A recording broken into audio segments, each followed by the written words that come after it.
sonhando ao menos em ser feliz. Me sinto voando sobre as estrelas de um lindo poema que um dia ouvi. Simples assim, feito alma brasileira. Hoje eu tenho a alegria de estar com César Sandoval, designer de produtos infantis, publicitário, produtor de desenhos animados. César, é uma honra ter um brasileiro com toda essa formação e criatividade. Eu que agradeço essa oportunidade de estar aqui no Alma Brasileira. Quem sabe mostrando um pouco da alma do desenhista e do quadrinista brasileiro aqui para vocês. Hoje você é a nossa inspiração com todos esses atributos e todo esse histórico de trabalho. Quero que você fale aí dessa alma do artista.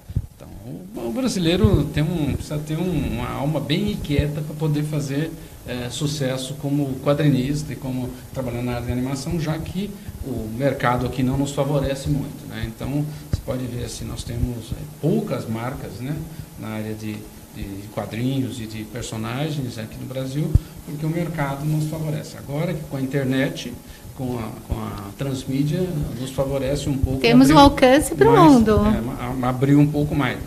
Basta ver por aí o sucesso que está fazendo Galinha Pintadinha e outros personagens aí. Além, claro, dos nossos queridos personagens do Maurício, né, da Mônica e de outros que eu até tive o prazer de participar e de estar relançando. Olha, então vamos falar sobre os personagens. Você é o pai, o criador da Turma do Arrepio. E tem outros trabalhos. Vamos falar primeiro da Turma do Arrepio. A sua assinatura, são os seus filhos, esses personagens. Na verdade, todos os personagens passam a ser filhos da gente, né? Todas as vezes me perguntam assim, onde é que você se inspirou para o Drac ou para o Tutti? Eu falo, se juntar todos, dá um César, né? Estão dentro de você. Então, na verdade, o caminho é longo até a gente chegar e ter os personagens da gente um dia. Eu comecei lá na Editora Abril, nos idos tempos muito tempo passado, que nos 69 a 70 eu trabalhei, fui diretor de arte da revista Recreio, né, da Editora Abril, que foi um balão de ensaio para muitos desenhistas, e foi uma das poucas vezes que realmente o artista nacional encontrou um lugar para fazer as suas publicações. Isso foi importante para que a gente chegasse um dia a lançar a Turma do Arrepio. Esse treinamento foi importante. E também aquelas pessoas com quem eu convivi ali. Ninguém vira desenhista, nem de sucesso, ou médio sucesso, ou qualquer coisa assim, sozinho. A gente depende muito das pessoas.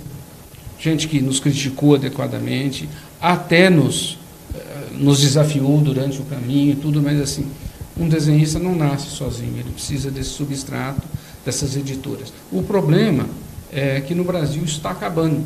Então, você vê hoje, apesar da internet nos abrir muito campo, todo mundo, na verdade, é meio desconhecido, né? A internet é um quadro que dificilmente você assina. Entendeu? Então, mas assim, é um campo. E tem tudo por se fazer em relação aos quadrinhos. Eu tenho visto quadrinhos como Banca, que são a praça que eu mais trabalhei, né, as revistas, o quadrinho, ele tá ali preso naquela superfície bidimensional. Mas hoje já existe uma evolução, assim, porque a banca acabou, tudo que banca de revista não faz mais. Tudo se transformou agora com você, jovem, a internet, que trabalha com mangá, que trabalha com coisa, esquece de banca. Banca não vende mais nada, hoje no máximo 2, 3 mil. É um processo de desenvolvimento claro, e alcance, né, da própria internet. E para a internet. Os projetos transmídia é que vão te colocar. É a linguagem do momento. Então, você vê que... mas, assim, é preciso ter... O quadrinho é uma base incrível. Quadrinho, para muitos, gente, é a primeira literatura. Olha, é super interessante o que você fala sobre a Turma do Arrepio, tudo que você construiu. toda essa linguagem didática que você tem de cada personagem. Isso me encanta e minha filha era super fã. Não, eu fico muito contente, gente, de ver que, apesar da Turma do Arrepio hoje não estar na mídia, ela por está enquanto, né? Ela está retornando. Temos novidades. Vamos deixar aqui um aviso e até um convite, né? Que dentro de pouco tempo a Turma do Arrepio vai estar de volta no projeto Transmídia, ou seja, em todas as mídias, né? Então, na verdade, a Turma do Arrepio, eu fico muito feliz quando ainda recebo várias cartas de leitores, né? leitores que hoje são jovens senhores, pais e outras coisas, que lembram da Turma do Arrepio e lembram do psiquê de todos os personagens, porque isso é importante dizer para você que é jovem desenhista. O psiquê do personagem, a personalidade dele é tão ou mais importante do que o desenho. Porque ele precisa ter voz. É como um ator que não falasse, né, gente? Então, o ator é aquilo que ele transmite, né? Então, o personagem também é isso. Nada mais é do que um pequeno ator. Toda a estrutura, né? Então eu fico muito feliz quando ainda vejo pais lembrando daquela plataforma psicopedagógica que tinha a Turma do Arrepio. Super construtiva. Todo mundo na época, inclusive, achava que nós éramos cria do Castelo Rá-Tim-Bum. Por quê? Pelo cuidado da produção, cuidado com o desenho era neoclássico, era neodiziano, portanto ele não ficou sujeito às intempéries, vamos chamar assim, do tempo, né, de ser ultrapassado em termos gráficos, né? Então hoje eu tenho muita gente que me incentiva ainda a voltar. E é baseado nessa turma toda que a gente está voltando com a Turma do Arrepio, né? A Turma do Arrepio, na verdade, são personagens que vieram para ajudar a criançada a lutar contra os seus medos infantis. E que você já trabalhava isso há quanto tempo? Olha, a Turma do Arrepio é essa criação quanto é importante. De um fracasso anterior. Não um fracasso, de um sucesso anterior.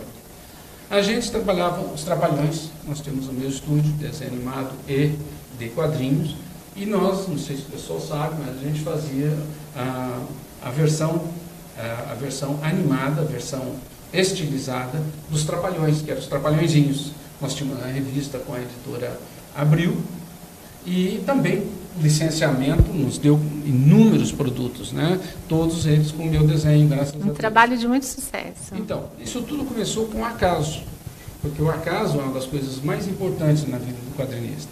Um dia eu perdi um avião e encontrei o Renato Aragão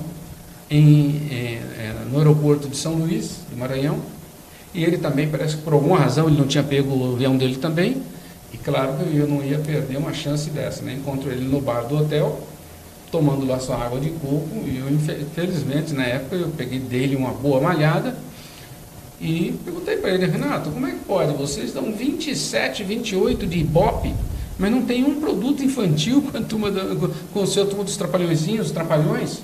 Eu gostaria de tentar fazer uma versão disso para você. Olha que incrível, foi o acaso. Claro, levei um lero ali, papo de publicitário, né?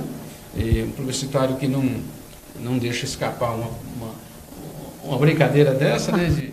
Uma oportunidade. De estar num ambiente totalmente controlado, porque ele não podia sair, eu também não podia, estava ali e ele aberto a conversar, porque o Renato tem isso de bom, ele é muito generoso, uma pessoa extremamente generosa. Então, o que acontece? Ele escutou, eu coloquei, acho que eu coloquei adequadamente, porque eu cheguei em São Paulo, daí uma semana, que dali eu ia para outros lugares, e já tinha um convite para me visitar no Rio de Janeiro, na RA, que era a produtora deles, e tentar essa nova versão dos Trapalhões em animação, em estilização. E foi gozado, porque foi um aprendizado incrível. Porque, gente, não é mole trabalhar para artista. Somente aqueles que já têm o seu ego perfeitamente desenvolvido, cabeça feita. O desafio sucesso. É bem maior. Claro. E ele tinha, os Trapalhões naquela época tinham já uma versão já desenvolvida pela editora, acho que era Manchete na época. Resultado, eram os personagens adultos, os roteiros eram mal desenvolvidos, não era tão adequado. Eu realmente apresentei uma opção a isso. Você fez um ajuste com a sua criação. 4 meses depois, a gente ainda estava rabiscando os novos Trapalhões. que a gente ouve por bem chamá-los trapalhõezinhos. Mas veja o seguinte, chegou uma hora que eu enchi, gente, porque eu tenho uma coisa, eu sou muito espontâneo. Quando eu vejo uma coisa que eu não gosto, eu digo na hora.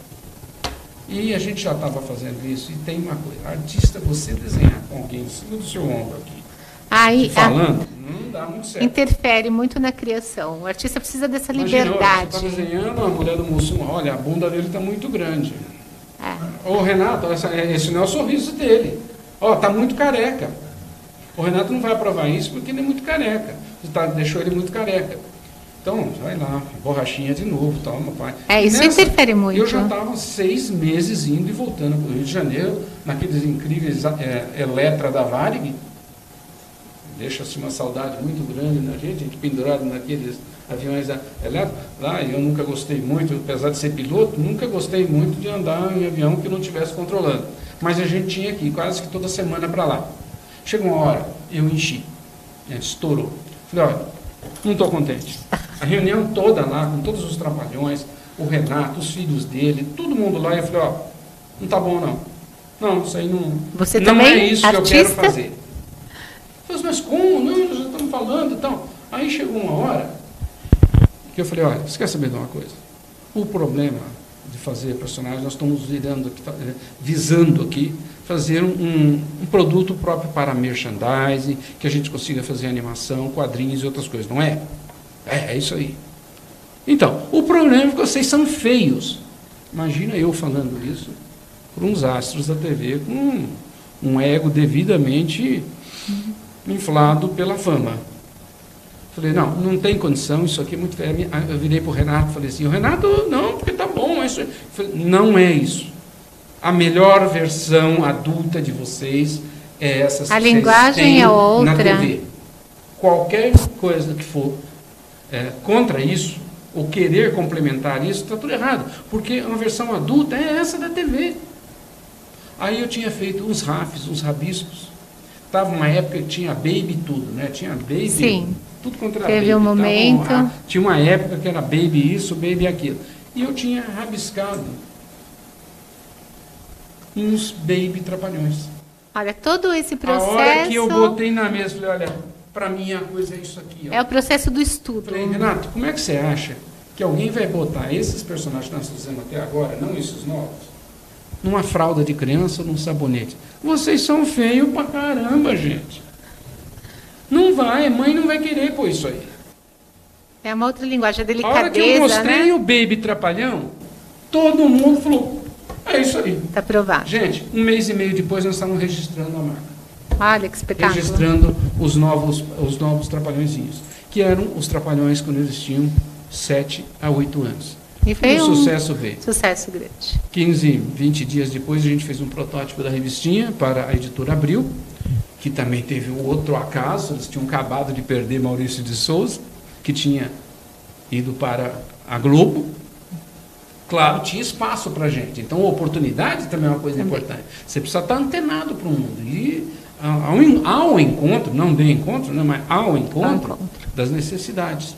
Então, a gente conseguiu desenvolver os trapalhõezinhos, montei um time muito bom, alguns desenhistas de primeiro nível, roteiristas como o Gerson, como vários outros aí, gente, que saíram do interior de São Paulo, que trabalhavam eram da publicidade e tudo, e a gente conseguiu fazer os Trapalhões chegar a ser o gibi mais, que tinha maior tiragem, fora Tio Patinhas, que era um sucesso. Tio Patinhas vendia mais de 500 mil por mês na Abril. E a gente, quando termina Trapalhões, porque morreu o Zacarias e morreu o Mussum, aí a coisa ficou complicada.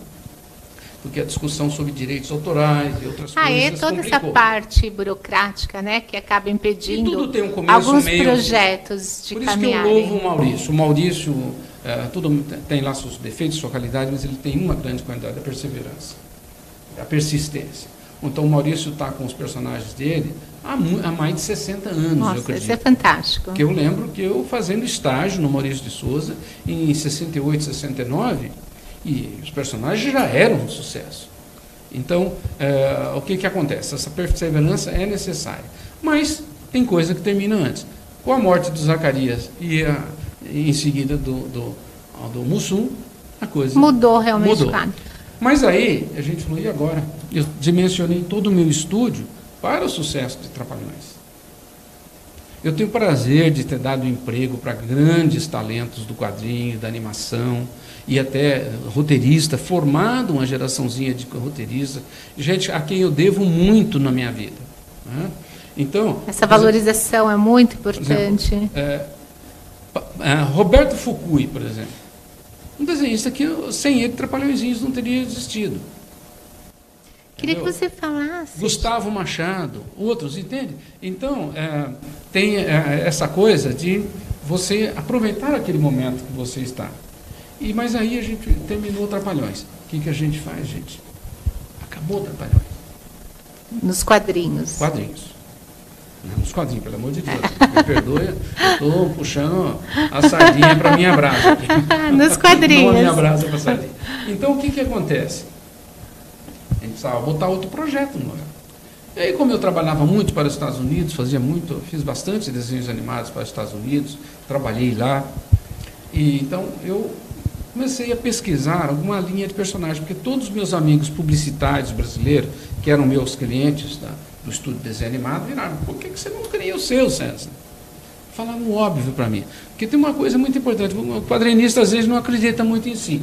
Ele quer executar trabalhos contratados Todo e não mundo desenvolvê-los. Sonha com um sucesso enorme lá na frente. Só que é só 5% de inspiração e o resto é transpiração, viu, gente? Essa é a regra. Trabalhar direito na coisa. Então, eu levei 3 projetos para os Estados Unidos e comecei já que o meu foco era o licenciamento de personagens, eu precisava ver assim, o que tem por trás disso. Como eu, na época, trabalhava muito com o Snoopy, claro, eu fui visitar Charlie Schultz, na Califórnia, que é o criador do Snoopy, do Minuim e sua turma, Charlie Brown, e também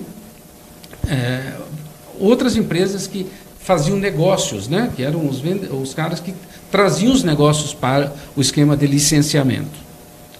E todos eles apontavam dos 3 projetos que eu levei, os projetos eram o seguinte: Alien Kids, que era um grupo para variar, esse negócio dos babies aí ainda estava pegando fogo. Estava no auge. Mas estava começando a Espantomania, que era isso aí que veio terminar agora na série de Crepúsculo e nesses filmes de terror para criança. Aí, né? Aliás, o cinema está cada vez ficando mais para criança e o desenho animado mais para adulto. Né? Basta ver a Liga TV aí que você vai ver. Né? Então, a gente pegou todas as empresas que eu visitei lá, desde o Jim Davis, do Garfield, a United Media, a Hallmark Cards e outros, apontavam para a Turma do Arrepio, que em inglês chamava-se Cripplings, como onde tinha sucesso. E que ano foi isso? O desenvolvimento da turma? 90, por aí. Anos 90. Por aí, 89, 90. Resultado, claro que nós investimos na Turma do Arrepio, porque os caras que escreveram a Bíblia estavam dizendo isso, então era bom eu prestar atenção, né? Então, o que acontece? Acontece o seguinte, a gente voltou e fez um projeto seguindo os mesmos passos do Trapalhões. Por isso que eu digo, sem Trapalhões e sem a ajuda do Renato e dos Trapalhões, minha vida teria sido completamente diferente. Foi uma bagagem, né? Todo esse trabalho. Foram eles que me despertaram uma coisa dentro de mim. O que acontece? Então a gente criou, fez a revista, vendemos para a editora Globo e foi um sucesso retumbante. Como eu sou um bom batedor de portas, na sequência a gente vendeu uma série de licenciamentos, porque o licenciamento é importante, produtos. Então a gente tinha chocolate próprio, tinha biscoito, chicletes próprios, chiclete troco, extremamente importante, o chiclete como licenciamento. Todos esses produtos licenciados. Então, sapatos pelos da personagens da Turma do Arrepio. E vários outros que até hoje ainda vêm. As mochilas da Turma do Arrepio foram vendidas no Brasil inteiro, um case de vendas incrível. Então a gente conseguiu fazer disso aí um sucesso econômico. Porque, assim, gente, a arte é eminentemente utilitarista. algumas pessoas chegam e me condenam. O César é um mercantilista. Gente, se o negócio não for aceito e não tiver um sucesso econômico, esquece do seu personagem.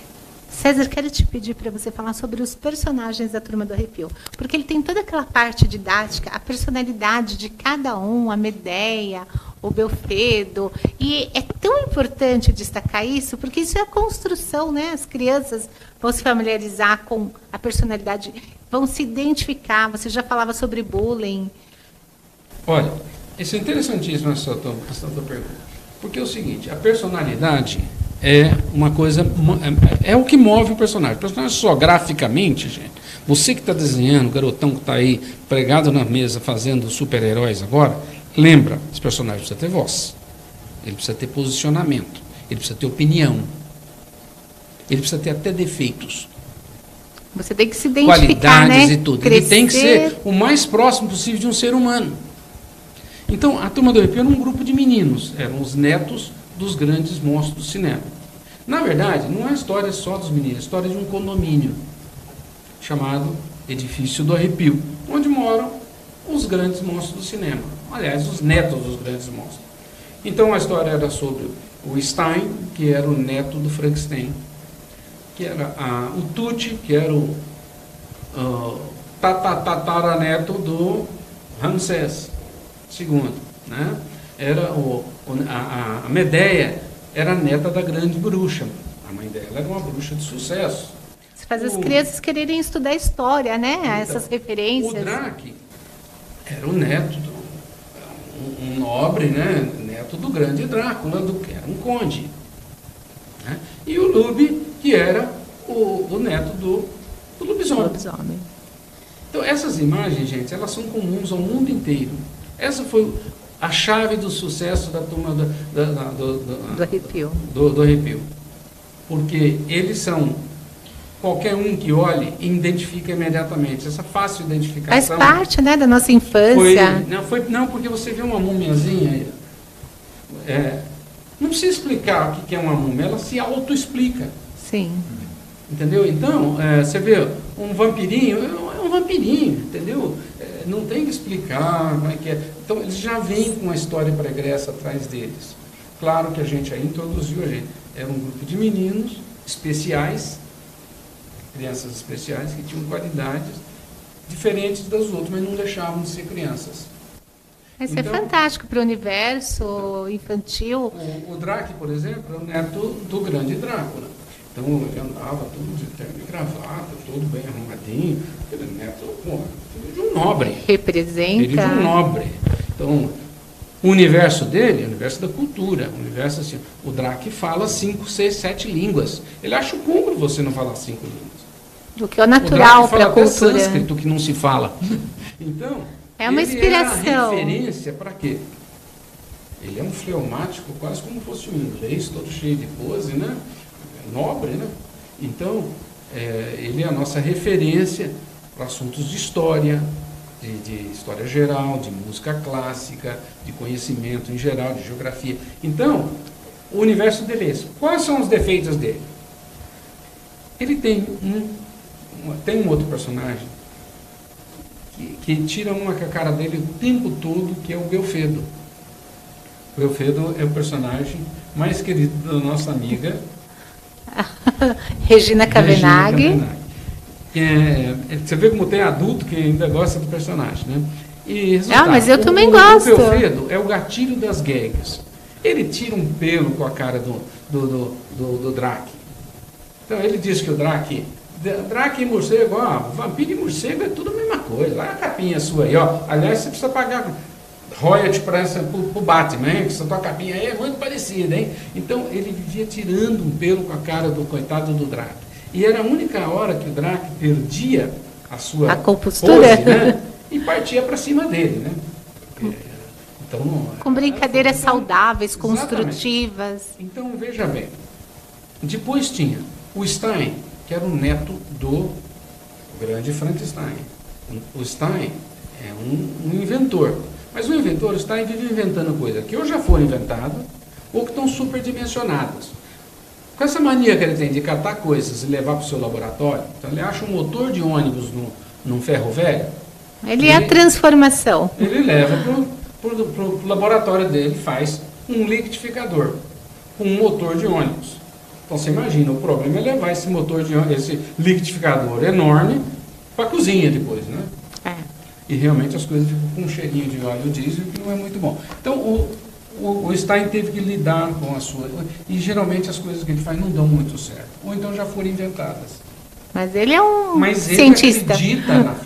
Pô, não peça para o Stein te explicar como é que funciona um diodo que ele vai explicar. Olha, essa linguagem é maravilhosa entre os personagens, porque ele estimula as crianças a conhecerem cultura, arte, inspira também a desenvolver produtos. E é isso que nós precisamos aí para o mercado brasileiro, para todos nós, eu digo até para os adultos que precisam dessa inspiração. E você está carregada de razão. Você vê que hoje em dia há derivações de uma mesmice. Apesar da internet ser muito legal, mas você só vê o quê? Violência, violência, violência atrás de violência. Dá a impressão que os personagens não pensam, não têm opinião própria. Eu fico não feliz. Não tem capacidade crítica a respeito de nada. Uma alegria estar com você aqui. Você é inspiração para muitas pessoas e o programa Alma Brasileira realmente tem esse objetivo. De mostrar que a perseverança, o estudo, você estar pronto, buscar. Quantas vezes você também se arriscou, mas você já estava preparado. Foi aprimorando seus talentos. Então, quero deixar o meu muito obrigada pela sua participação. Posso deixar um último conselho? À vontade, à vontade. Desenhistas que estão agora entrando no mercado, assim, ousem, gente. Essa mensagem é muito importante. Se você não ousar, você não vai chegar a lugar nenhum, mas saiba o que você está fazendo. Tire informações de mercado, tire informações sobre o seu produto, veja se isso vai ter uma sustentação econômica.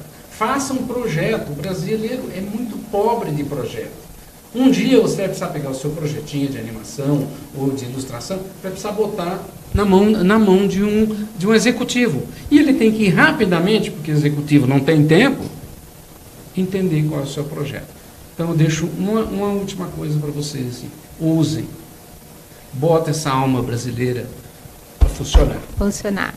César, muito obrigada. Você é a nossa alma aqui da parte como inspiração para todos esses talentos que existem e precisa dessa força sua. Eu fico contente. O Brasil é um país riquíssimo, tem almas lindas nesse país, somos criativos, só precisamos dar um jeito dessa nossa economia realmente deslanchar. Por isso que esse votozinho que você vai fazer esse ano é muito importante. Não jogue fora seu voto. Estude quem é o seu candidato, seja ele de esquerda ou de direita, para que a gente cresça. Porque sem economia a gente não tem quadrinho, não tem nada, e principalmente não tem esperança. E faça a sua transformação. Acho que o importante é você acreditar no teu potencial e o primeiro passo é a sua transformação.